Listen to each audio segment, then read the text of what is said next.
नमस्कार बच्चों, आज आपका सामाजिक विज्ञान का एग्ज़ाम था और उसमें जो सभी लघु उत्तरीय प्रश्न हैं, जो एक एक अंक के प्रश्न हैं, उनका सेट के हिसाब से set A B C D सभी सेट्स का हम जो हल है वो अभी करेंगे और आप अपना अनुमान लगा सकते हैं कि आपने कितने जो प्रश्न हैं वो ठीक किए हैं।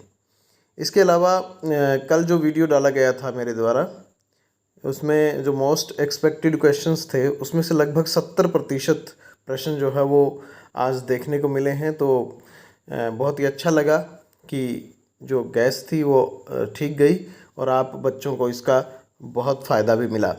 तो चलिए शुरू करते हैं आज का वीडियो।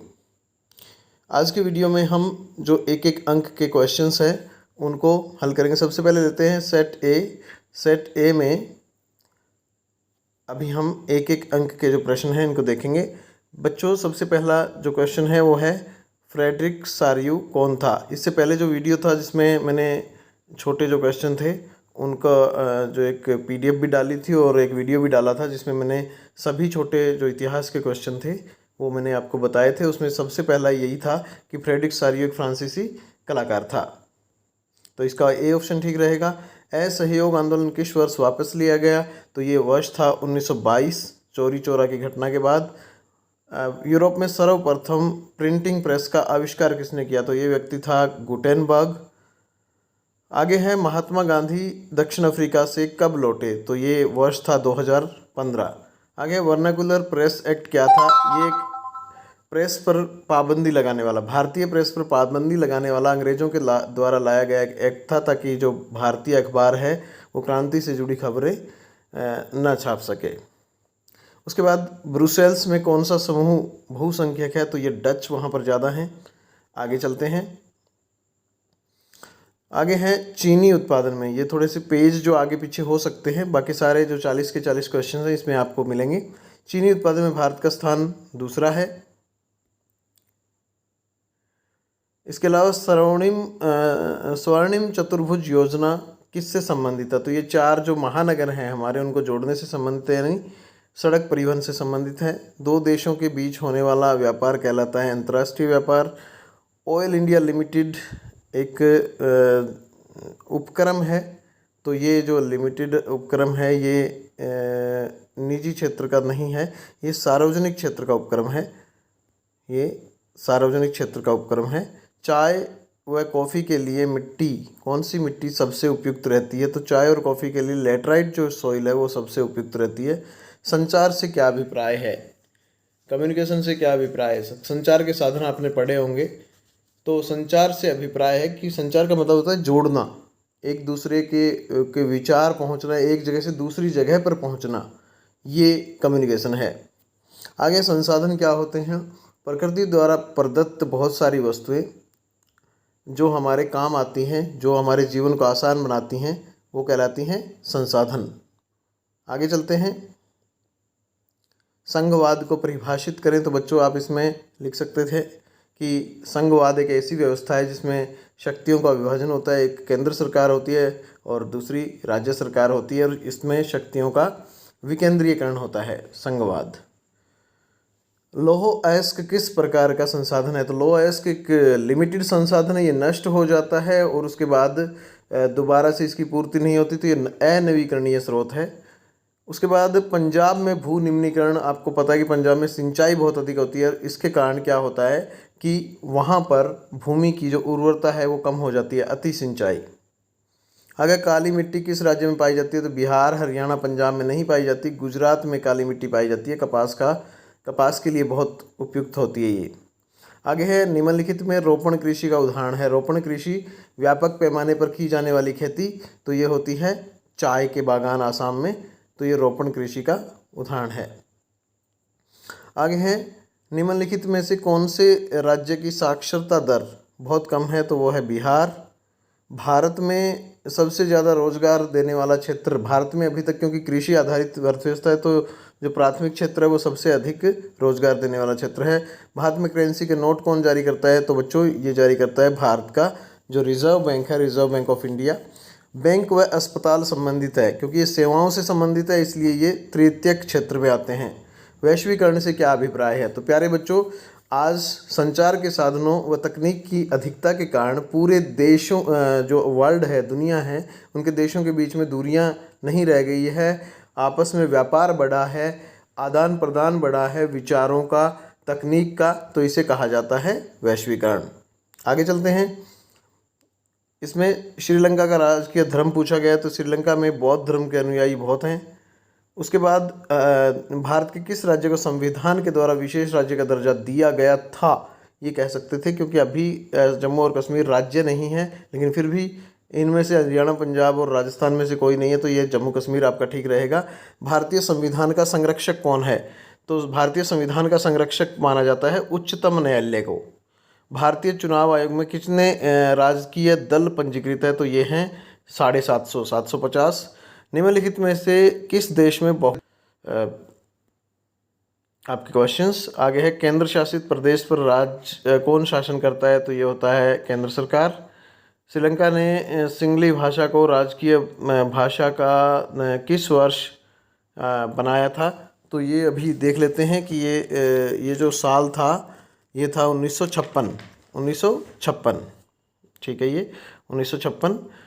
श्रीलंका 1948 में भारत के 1 साल बाद में स्वतंत्र हुआ था। नगर निगम के अध्यक्ष को मेयर कहा जाता है। भारतीय कम्युनिस्ट पार्टी, ठीक है, ये 1925 में बनी थी। दल बदल को परिभाषित करें। एक दल से दूसरी दल में चले जाना, एक पार्टी से दूसरी पार्टी में चले जाना दल बदल कहलाता है। तानाशाह क्या होता है, ये निरंकुश एक शासक होता है और इसके ऊपर किसी का कंट्रोल नहीं होता। जैसे संसद या किसी अन्य प्रजातंत्र में जैसे संसद का कंट्रोल होता है सरकार के ऊपर, इसमें निरंकुशता होती है। गठबंधन सरकार से जब एक या दो या दो से अधिक दल मिलकर सरकार चलाते हैं उसको गठबंधन सरकार कहा जाता है।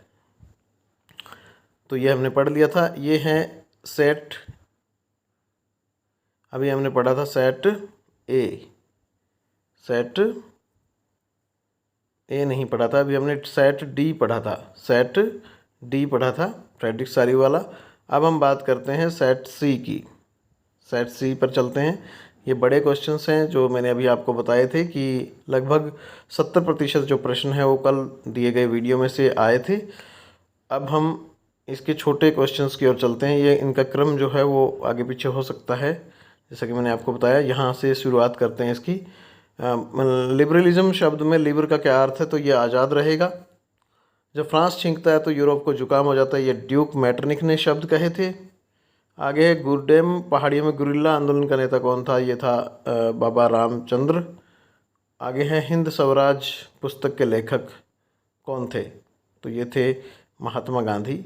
सुलेखन का क्या अर्थ है, कैलीग्राफी होती है बच्चों, जब सुंदर लिखाई होती है उसको कैलीग्राफी कहा जाता है। आगे चलते हैं। अभी हमने 5 क्वेश्चन किए हैं। उसके बाद 1970 और 1993 के मध्य में बेल्जियम में के संविधान में कितनी बार संशोधन किया, तो ये 4 रहेगा। बेल्जियम के फ्लेमिश क्षेत्र में कौन सी भाषा बोली जाती है, तो ये डच रहेगी। आधुनिक लोकतंत्र में सत्ता का बंटवारा निम्नलिखित तरीकों से किया जाता है, तो सरकार के जो विभिन्न अंग हैं, सरकार के विभिन्न अंगों के बीच किया जाता है। भारतीय संविधान में कितनी सूचियाँ हैं, तो ये 3 रहेंगी। ग्रामीण स्थानीय सरकार को किस नाम से जाना जाता है, तो इसको ग्राम पंचायत के नाम से जाना जाता है, ग्रामीण स्थानीय सरकार। आगे चलते हैं। भारतीय संविधान के द्वारा कितनी भाषाओं को अनुसूचित सूची में दर्ज किया गया, तो ये रहेगा आपका 22 भाषाएं। जब विभिन्न दल सरकार बनाने के लिए सत्ता साझा करते हैं तो इसे कहा जाता है गठबंधन। आगे है भारतीय चुनाव आयोग के अनुसार कितने राष्ट्रीय दल है, तो 8 राष्ट्रीय दल हैं। भारतीय राष्ट्रीय कांग्रेस की स्थापना कब हुई, 1885 में ए.ओ. ह्यूम के द्वारा। बहुजन समाजवादी पार्टी के संस्थापक थे मान्यवर काशीराम। आगे चलते हैं। अगला क्वेश्चन है कि जल प्रदूषण के लिए जिम्मेदार प्रमुख उद्योग कौन सा है, तो ये वस्त्र उद्योग नहीं है, पत्थर उद्योग नहीं है, बिजली उद्योग नहीं है, ये रहेगा आपका सीमेंट उद्योग। NHAI national highway authority of India, B option correct रहेगा। उसके बाद जिला मुख्यालय को जिले के अन्य भागों से, जिला मुख्यालय को जिले के अन्य भागों से जोड़ने वाली सड़कें क्या कहलाती हैं? तो बच्चों ये सड़कें रहती हैं अन्य सड़कें, जिला सड़कें। आगे है एल्यूमिनियम उद्योग के लिए आधारभूत कच्चे माल के रूप में बॉक्साइट का यूज होता है। भारत में सबसे ज़्यादा अखबार हिंदी में प्रकाशित किए जाते हैं। लेटराइट शब्द में लेटर शब्द का क्या अर्थ है? उसके बाद प्रथम अंतर्राष्ट्रीय पृथ्वी शिखर सम्मेलन का आयोजन कहाँ किया गया था? Rio de Janeiro. खीरा या तरबूज की कृषि उदाहरण है रहेगी जायद फसल। निम्नलिखित फसलों में से ऐसी फसलें जो तैयार होने के में लगभग एक वर्ष का समय लेती है, ये है गन्ना। बाकी सभी फसलें बहुत कम समय में पक जाती है, तो गन्ना एक वर्ष का समय लेता है। व्यावसायिक फसल कौन सी है? तो इसमें चाय, चावल, गेहूं में से चाय जो है वो व्यावसायिक फसल है, खाद्यान्न नहीं है ये। भारत में रेशम वस्त्र उद्योग का प्रमुख केंद्र कौन सा है? रेशम वस्त्र उद्योग का प्रमुख केंद्र, ये शायद अभी इसमें डाउट है थोड़ा सा, मैसूर रहेगा शायद। उसके बाद व्यावसायिक कृषि किसे कहते हैं? बड़े पैमाने पर की गई खेती जो सिर्फ बाजार में बेचने के लिए की जाती है, पैसा कमाना जिसका मकसद होता है, तो उसको व्यावसायिक खेती कहते हैं। सार्वजनिक उद्योग ऐसा उद्योग होता है जो सरकार के द्वारा संचालित होता है। देश के विकास को मापने के लिए साधारणतया प्रयोग किया जाता है प्रति व्यक्ति आय। एक आदर्श स्वयं सहायता समूह में 30 से 50 लोग होते हैं। सरकार द्वारा व्यापार के लिए प्रतिबंधों व बाधाओं को हटाना उदारीकरण कहलाता है। WTO का मतलब है वर्ल्ड ट्रेड ऑर्गेनाइजेशन, यानी विश्व व्यापार संगठन। प्रति व्यक्ति आय निकालने का सूत्र है किसी देश की कुल आय को हम भाग देते हैं जनसंख्या से, तो यह है प्रति व्यक्ति आय निकालने का सूत्र। आगे ये कुछ बड़े क्वेश्चंस हैं, ये हम नहीं करेंगे। तो ये था आपका सेट सी। सेट सी के बाद चलते हैं सेट बी के ऊपर। सेट बी, वियना कांग्रेस सम्मेलन। तो ये ईयर था 1815। भारत का पहला साप्ताहिक जो समाचार पत्र है, इसमें डाउट है, शायद ये बंगाल गजट था। पूना पैक्ट था डॉक्टर BR अम्बेडकर और गांधी जी के बीच में। गुलामगिरी पुस्तक ज्योतिबा फुले ने लिखी। निरंकुशवाद से अभिप्राय है कि किसी का कंट्रोल ना होना, एक व्यक्ति या एक पार्टी का आधिपत्य हो जाना। उसके बाद भारतीय जनता पार्टी की स्थापना कब हुई? तो ये जो ईयर था ये 6 अप्रैल 1980 में हुई थी। 6 अप्रैल 1980 को भारतीय जनता पार्टी का स्थापना हुई थी। शिवसेना महाराष्ट्र का राजनीतिक दल है। उस दल को क्या कहते हैं? 6% मत और 4 सीटें प्राप्त हुई, उसको राष्ट्रीय दल कहते हैं। एक प्रजातांत्रिक सरकार किसके प्रति उत्तरदायी होती है? जनता के प्रति उत्तरदायी होती है। एक दल को छोड़कर दूसरे दल में चले जाने को कहते हैं दल बदल। लोकतंत्र व्यवस्था सभी शासन व्यवस्थाओं में बेहतर होती है, ये बात सत्य है। इसके बाद चलते हैं सीमा सड़क संगठन यानी जो बॉर्डर रोड ऑर्गेनाइजेशन है, इसकी स्थापना, इसका गठन हुआ था 1960 में। भारत का सबसे बड़ा बंदरगाह मुंबई है। परिवहन का तीव्र माध्यम है वायु परिवहन। जंगलों को काटकर कृषि करना झूम कृषि। परिवहन का सस्ता माध्यम पाइपलाइन। हरित क्रांति का क्या अर्थ है?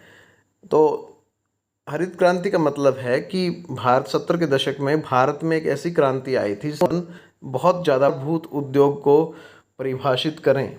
आधारभूत उद्योग वो उद्योग होता है जैसे लौह अयस्क उद्योग है, जिससे आगे वस्तुएं उत्पादित की जाती है। आगे है एक प्रमुख कारक रहा है वैश्वीकरण की प्रक्रिया को बढ़ाया है। तो ये कारक तकनीक रहा है। तकनीक के कारण बहुत सारे लोग जो हैं वो आपस में जुड़े हैं, वैश्वीकरण की प्रक्रिया को बढ़ावा मिला है। 2006 के अनुसार विश्व व्यापार संगठन WTO, वर्ल्ड ट्रेड ऑर्गेनाइजेशन, तो इसके जो मेंबर हैं वो हैं 149 हैं शायद, अभी इसमें डाउट है। प्राकृतिक संसाधनों का दोहन करके एक माल का उत्पादन करना, प्राकृतिक संसाधनों का दोहन करके एक माल का उत्पादन करना, तो ये होता है प्राथमिक क्षेत्र। प्रति व्यक्ति आय को औसत आय कहा जाता है। वस्तु विनिमय प्रणाली का मतलब होता है वस्तु के बदले वस्तु लेना, तो ये बार्टर सिस्टम। आगे सीमा सड़क संगठन हो गया, इसमें कुछ क्वेश्चंस रह गए थे, अभी रहते हैं ये वाले। चुनाव लड़ने और सरकार में सत्ता संभालने के लिए एकजुट होने वाले लोगों के समूह को राजनीतिक दल कहा जाता है। स्थानीय स्वशासन की इकाइयों का कार्यकाल 5 वर्ष होता है। गृह युद्ध का क्या अर्थ है? एक देश के अंदर 2 या 2 से अधिक समूह के बीच अगर झगड़ा हो जाता है तो उसे गृह युद्ध कहते हैं। ग्राम पंचायत का सदस्य बनने के लिए न्यूनतम उम्र 21 वर्ष है। ज्वारीय ऊर्जा किस प्रकार का संसाधन है? तो ज्वारीय ऊर्जा नवीकरणीय है। ज्वारीय ऊर्जा नवीकरणीय है। भारत का उत्तरी मैदान किस प्रकार की मृदा से बना है? तो जलोढ़ मिट्टी से बना है। भारत के कुल स्तरीय क्षेत्र का कितने प्रतिशत भाग मैदानी है? तो यह है 43%। आगे, कौन सा राज्य है जिसमें सीढ़ी नुमा, तो पहाड़ी राज्य देखिए आप कौन सा है, तो ये हिमाचल प्रदेश रहेगा। ए ऑप्शन ठीक रहेगा। भारत में कौन से क्षेत्र में गेहूं का उत्पादन सबसे ज़्यादा होता है? तो ये गंगा सतलुज का मैदान रहेगा। वस्त्र उद्योग की पहली फैक्ट्री लगाई गई मुंबई में। भारत के किस क्षेत्र में सर्वाधिक लौह इस्पात? तो ये रहेगा छोटा नागपुर क्षेत्र। वस्त्र उद्योग है कृषि आधारित सामुदायिक क्षेत्र, खनिज आधारित, तो यह है कृषि आधारित, यानी ए ऑप्शन ठीक रहेगा इसका। आगे हैं, बहुसंख्यकवाद का अनुसरण किया जाता है, तो ये रहेगा श्रीलंका। बेल्जियम में कितने प्रतिशत लोग बोलते हैं डच भाषा? कितने प्रतिशत जो लोग हैं वो डच भाषा बोलते हैं? तो बच्चों ये प्रतिशत है वो है 59%, 59% लोग डच भाषा बोलते हैं।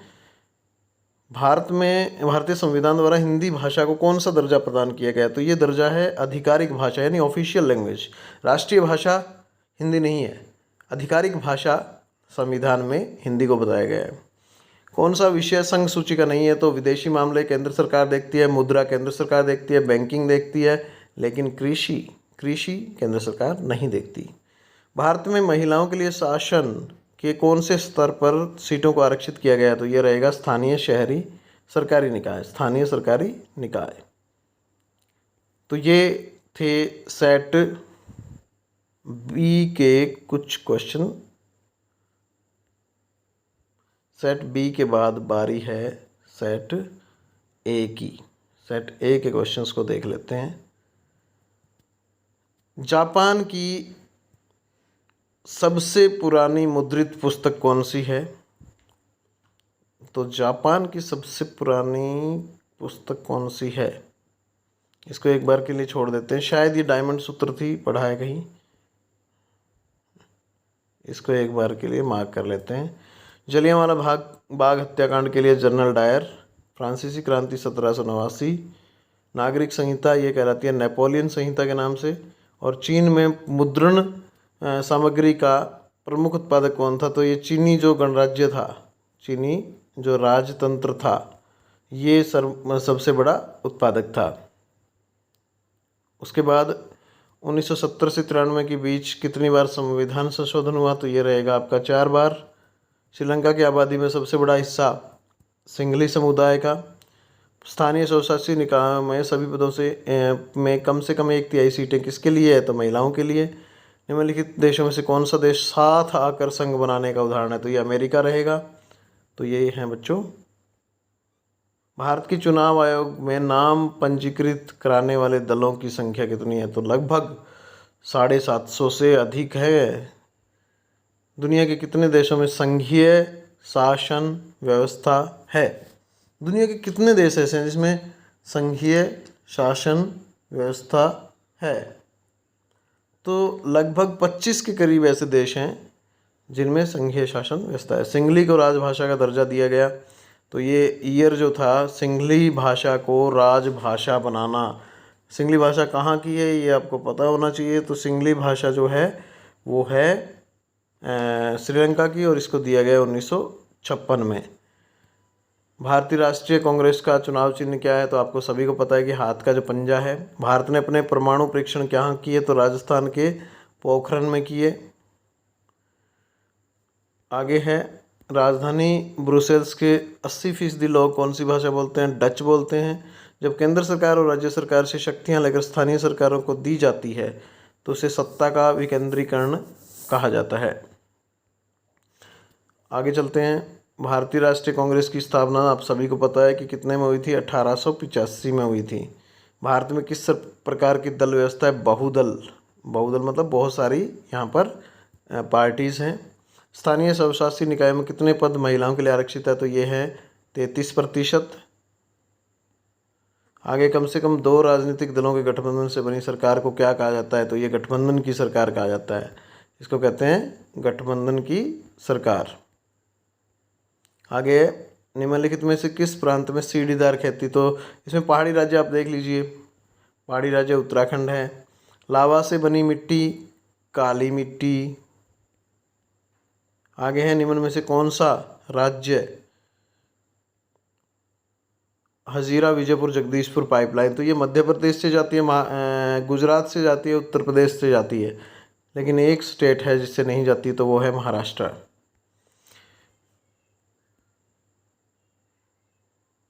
आगे है, बिहार में चंपारण।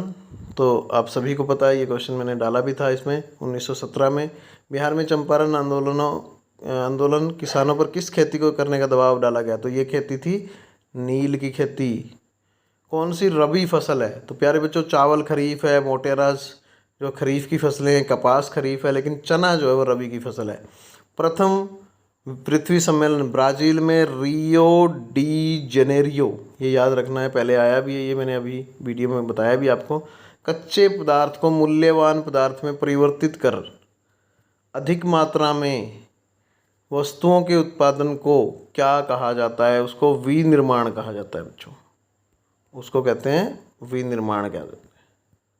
आगे है, क्या सूती वस्त्र और पटसन उद्योग कृषि आधारित? बिल्कुल हाँ, ये दोनों ही उद्योग जो हैं कृषि पर आधारित हैं। आगे चलते हैं। निम्न में से पहला सफल सूती वस्त्र उद्योग 1854 में सफल सूती वस्त्र उद्योग, तो ये रहेगा आपका मुंबई में। क्या भारत पटसन और निर्मित सामान में सबसे बड़ा उत्पादक है? बिल्कुल है। हमारे यहाँ बंगाल में बहुत ज़्यादा पटसन पैदा होता है। निम्नलिखित में से कौन सी एजेंसी सार्वजनिक क्षेत्र में स्टील को बाजार में उपलब्ध कराती है? तो ये है हमारी steel authority of India limited, SAIL. क्या प्रति वर्ग 100 वर्ग किलोमीटर में सड़कों की लंबाई को सड़क घनत्व कहा जाता है? बिल्कुल कहा जाता है हाँ। क्या चेन्नई हमारे देश का प्राचीनतम समुद्र पतन है? तो हमारे देश का आर्टिफिशियल में प्राचीनतम है, ये ध्यान रखना है हाँ। वायु परिवहन का राष्ट्रीयकरण 1953। इसके बाद सार्वजनिक और निजी क्षेत्रक किस आधार पर विभाजित किए जाते हैं? तो ये होते हैं उद्योगों के स्वामित्व पर। भारत में 1 रुपये का नोट आरबीआई जारी नहीं करता, ये करता है भारत सरकार। एचडीआई का संपूर्ण रूप, तो ये होता है मानव विकास सूचकांक लिखिए या फिर ह्यूमन डेवलपमेंट इंडेक्स, पूरा नाम ह्यूमन डेवलपमेंट इंडेक्स। अंतिम वस्तुओं का अर्थ, जिनके मूल्य में ज़्यादा वृद्धि नहीं होती, उपभोक्ता तक पहुंच जाती है, तो अंतिम वस्तुएं होती हैं। बैंकिंग सेवा को तृतीयक क्षेत्र में शामिल किया जाता है। तो बच्चों, ये चारों हमारे सेट्स हैं, चारों सेट्स हमने कर लिए हैं, और चारों सेट्स में देखने पर हमें पता चला है, बड़े क्वेश्चंस भी मैंने देखे हैं, लगभग 70% वही क्वेश्चंस आए हैं जो कल के वीडियो में डाले गए थे। तो ये है संपूर्ण हल, ये जो 40 अंक के क्वेश्चंस हैं सभी सेट्स के। उम्मीद करता हूँ कि ये वीडियो आपको पसंद आया होगा। अगर ये पसंद आया है तो चैनल को सब्सक्राइब करना ना भूलें, ताकि समय समय पर महत्वपूर्ण वीडियो आप तक पहुँचते रहें। धन्यवाद।